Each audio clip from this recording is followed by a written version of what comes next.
Titi, tell us, what have you observed in terms of the bio bubble? Hello, Nicole. Yes, in fact, the last time Bafana Bafana played a match was last year, November.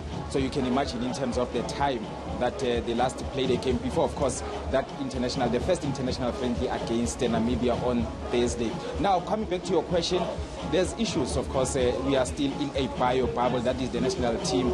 We saw, when we entered the stadium, Royal Bafokeng Stadium, there were strict measures in place. Issues of being tested for your temperature, issues of wearing masks, issues of sanitizing. In fact, it goes as far as the equipment and everything that includes a soccer ball that the two national teams are going to be using this afternoon. It has been sanitized. So in terms of the health protocol, all hands on deck, Nicole.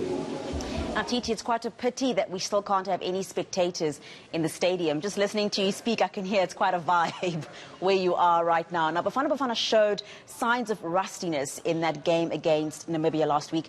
That will, what will they look to improve for today's game? Well, Nicole, if you look at, like I mentioned earlier, the last time they played before that game against Namibia, they played last November. And you look at the squad that has been called out to do duty in these two international friendlies. It's sort of like a mixture. There's a lot of inexperienced players in the squad. And that squad that played against Namibia, there were a lot of changes. So that also could be a factor as to the end results. But also, Nicole, let's not forget that we played against Namibia in an AFCON game last year in Egypt, where we narrowly beat them by 1-0. So it shows that the gap between the two nations is very marginal. In fact, when I spoke to the coach looking ahead, because after this game against Zambia, they are obviously going to be starting the AFCON qualifiers next month against Sao Tome. I managed to speak to the coach yesterday after arriving here in Rustenburg, asking him about why did he decide to choose an inexperienced side. He told me that he's going for a wider pool of players, but he assured me that the squad that is in camp in these two international friendlies is 90% of the squad that is going to select for the AFCON qualifiers. Let's take a listen to what he said. No, it's 90% of the squad. 90% of the squad, except for those that are not here for various reasons. But those that are here will definitely have a go at the friendly against Zambia.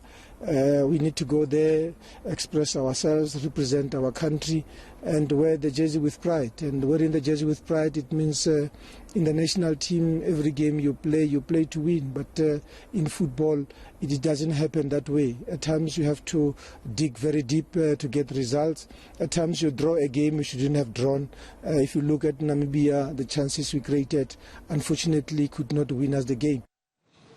Now, Titi, eNCA was forced to defend his selection against Namibia. Was the criticism unfair, especially given the disruption COVID-19 has caused for him?